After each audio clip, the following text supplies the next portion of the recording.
Everyone comes to a point in their life where they will realize how our planet runs and decide whether they will ignore their senses or brace for change. My lifestyle was very superficial, which was reflected in my videography. I only had eyes for fancy things which I thought I was in need of, and society supported my beliefs.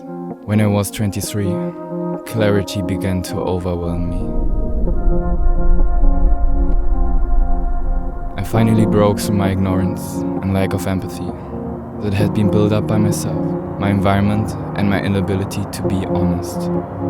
Yet, beneath the glamour of the cityscape, I sensed a feeling of deep sadness. It feels like that every step of human development disconnects us even more from the natural world, and this will continue unless we change our priorities. Everything has become artificial. I can see the devastating impact that city life has had on our planet and its ecosystems. I can't help but feel sadness for the destruction and the loss of biodiversity. We silently stand by and watch as the environment is destroyed. Our forests are burned, our air polluted, and our oceans poisoned.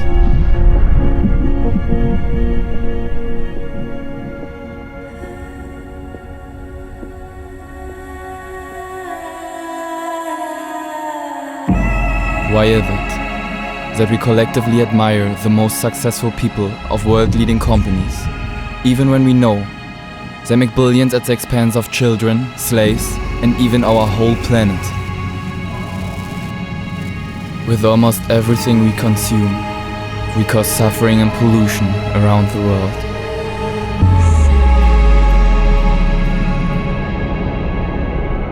If I focus on these topics within my mind, I easily get lost in excessive thinking. I get mentally tied up with vanishing hope.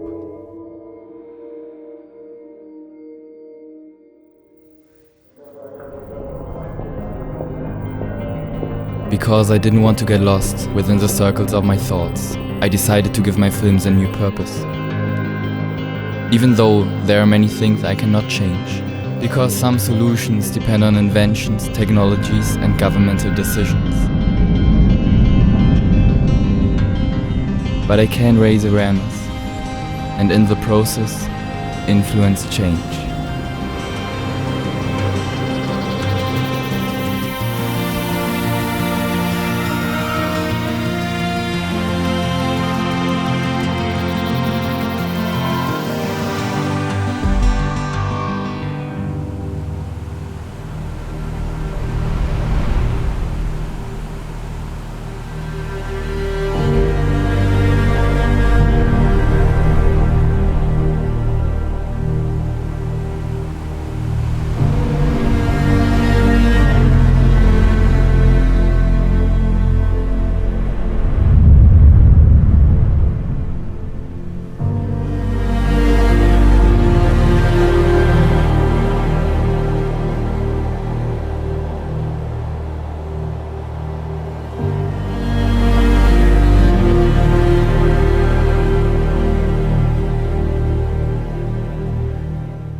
I arrived in Reykjavik, the capital of Iceland, and reunited with Sami and Kissa.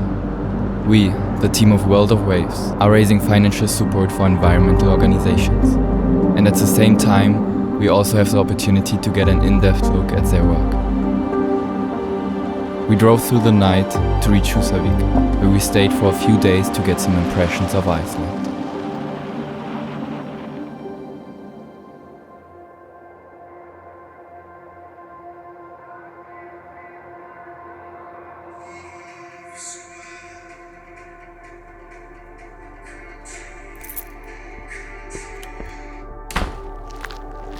We immediately noticed how different the life felt over here.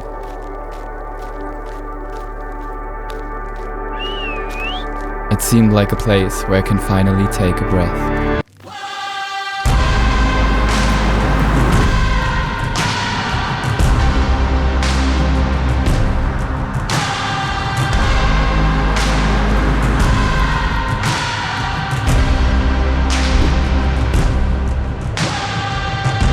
Iceland is very well known for their geothermal energy program that supplies nearly every resident with clean electricity and hot water.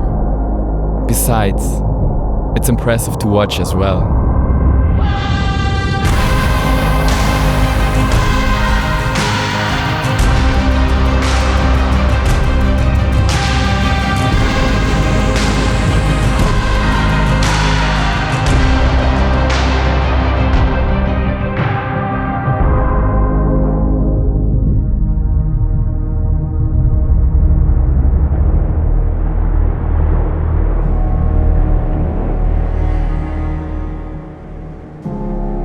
Húsavík, a charming town in northern Iceland. We got even more excited that we are going to see a whale in their natural habitat. For the first time in our lives.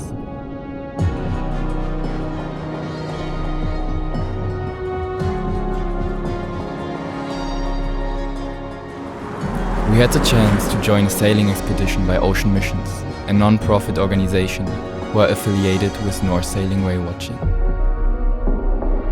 We really couldn't wait to get on their ship to experience the Icelandic waters.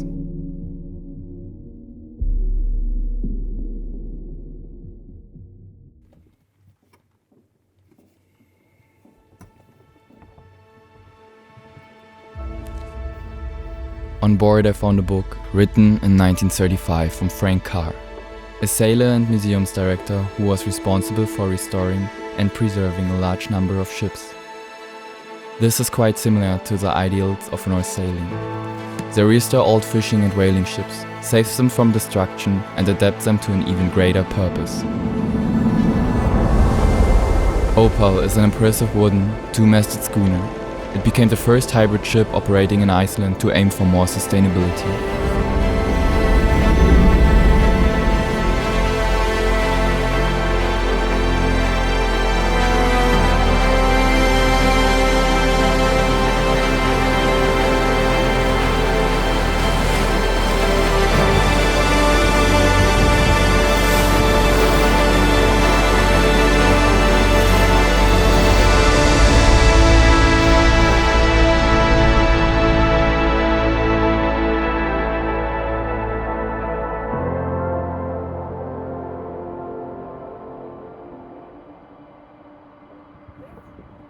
Under the concept Sailing with a Purpose, Ocean Missions created a new form of tourism aimed at educating people about the importance of our oceans, their conservation, and engaging them in the world of scientific research.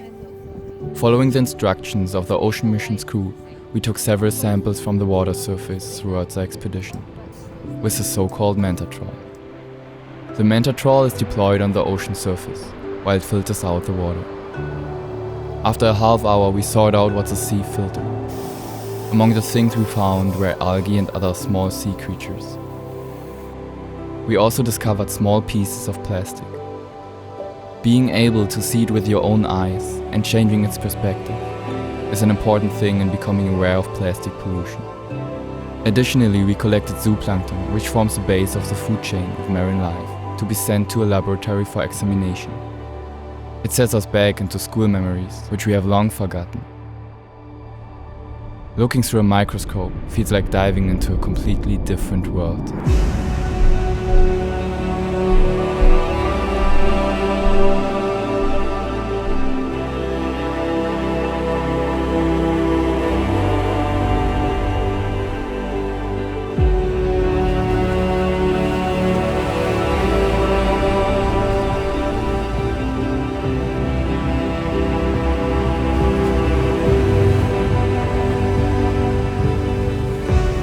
Humpback whales, for example, filter thousands of liters of water every day and consume an enormous amount of plastic. It releases toxic chemicals into their bodies, which leads to illness and reproductive problems. It's a fact that microplastic is becoming an increasingly serious problem. We're polluting not just the environment and the animals, but even our own bodies.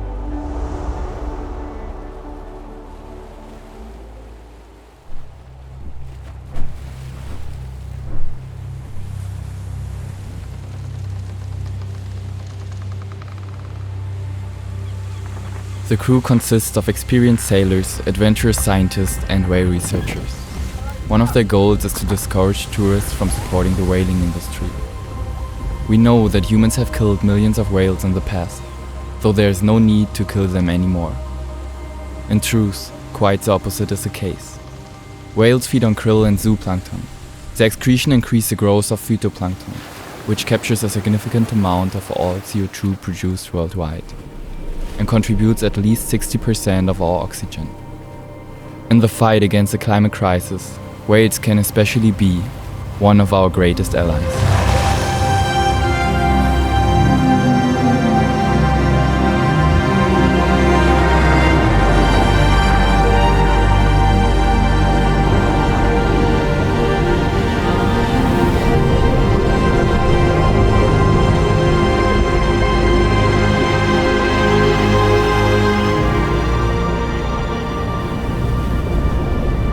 Hopefully, at least because of this enormous value that whales provide, it will drive people to strengthen their protection.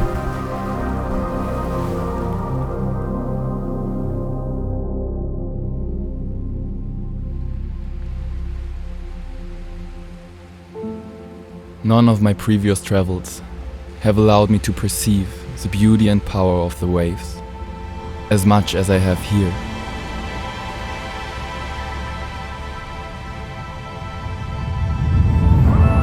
I've been thinking how there's nothing mankind has ever created that can compete with the forces of nature.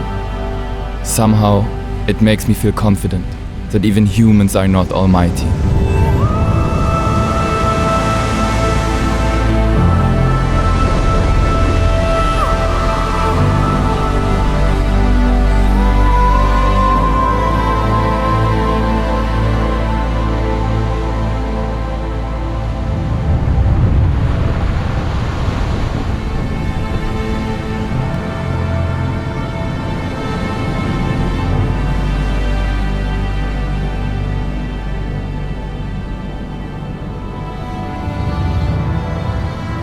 My view of landscapes has changed in recent years.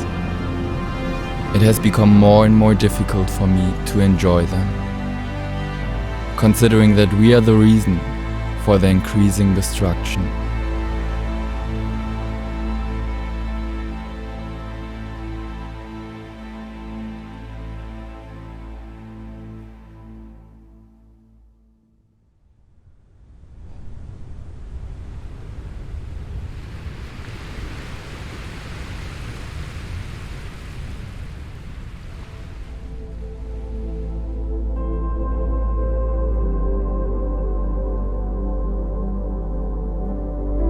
We visited several remote islands and began some beach cleanups, which I appreciate more and more. Even there we found a lot of garbage that belongs to the fishing industry. It's not like we are going to solve the plastic problem directly with our cleanups, but it certainly makes it better. And most importantly, we achieve greater awareness about our consumption.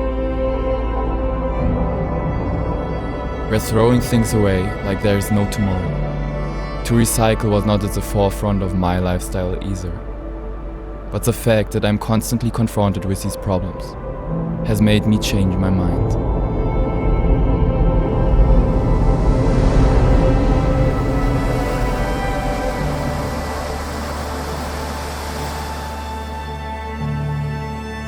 By polluting our planet, we are only pushing the problem further away and the responsibility onto others. We have the knowledge to reuse and recycle, but we have taken the easy way out and focused only on profit.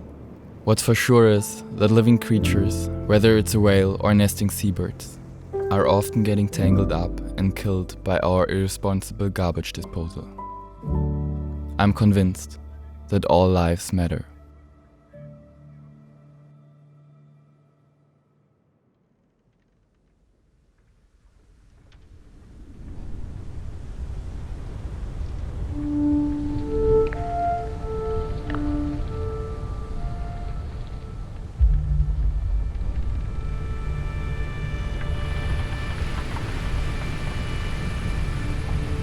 Due to the strong Arctic storms, we weren't able to sail back to Reykjavik.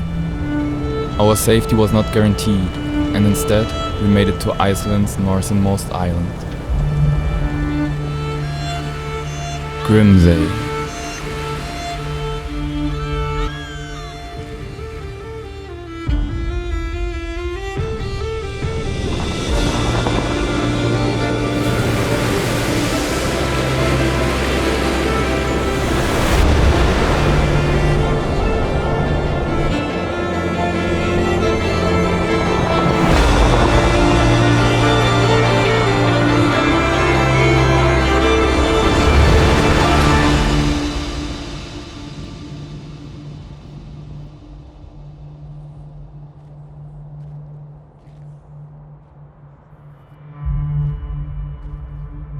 Even here, on the edge of the Arctic Circle, this deep sadness didn't disappear from my heart.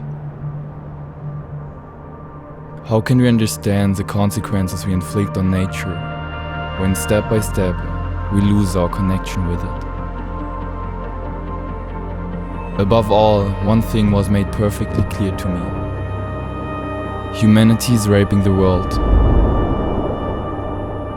for nothing more than greed and its resulting profits. For more than 40 years we have known about the impact of our lifestyle on the climate, the living world and our environment. Although we are still not taking responsibility.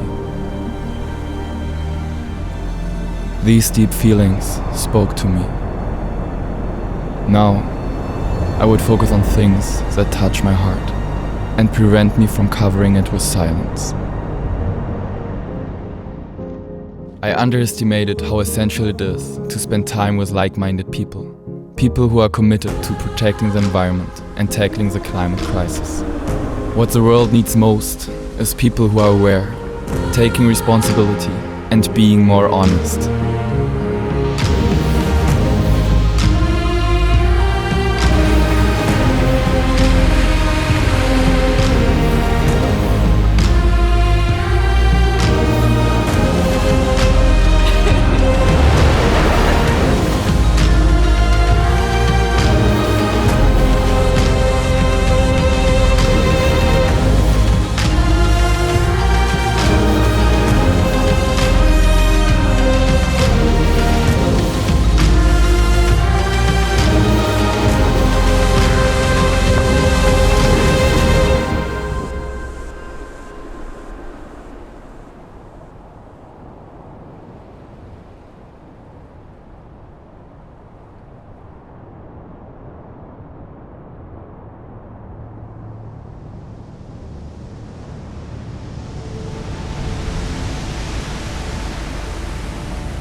Dear ocean, you cover our planet like a mother embraces her child.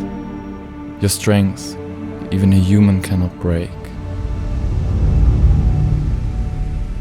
Dear untamable ocean, living with you, adapting to you, finding a way to understand you.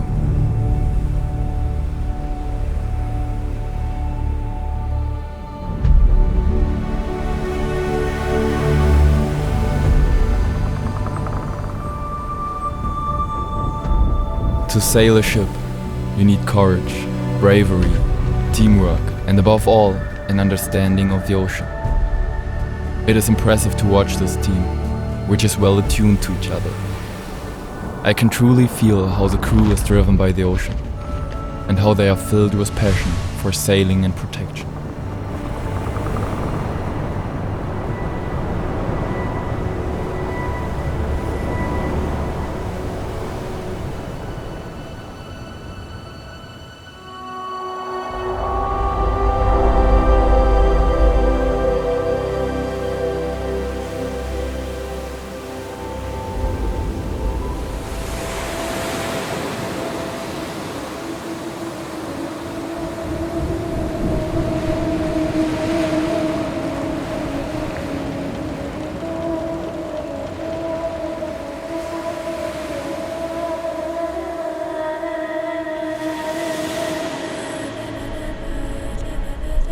Captain Hamil taught me, sailing through the rough sea makes you forget all your problems for a moment. Sets your mind free and lets you focus on the present.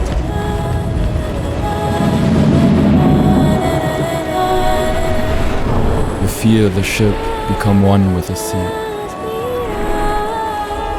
You, yourself, become one with the sea.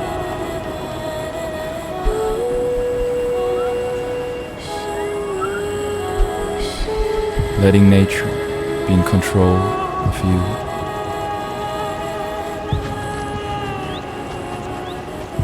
Truly connected.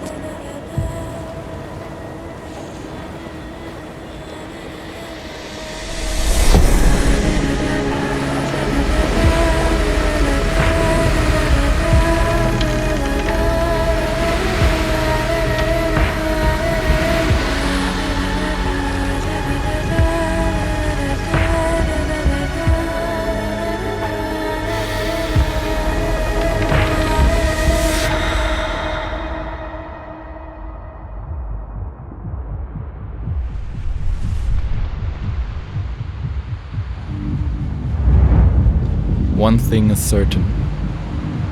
All our knowledge is useless if it does not cooperate with nature. Listening closely to it is therefore an extremely important part of our lives. If we want to change the world, we must first believe that change is possible.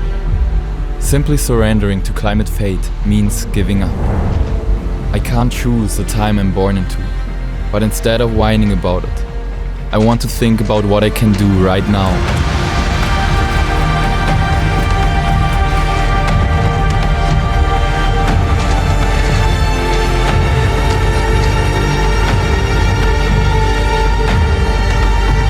Life began in the ocean. We belong to the ocean and will forever be connected.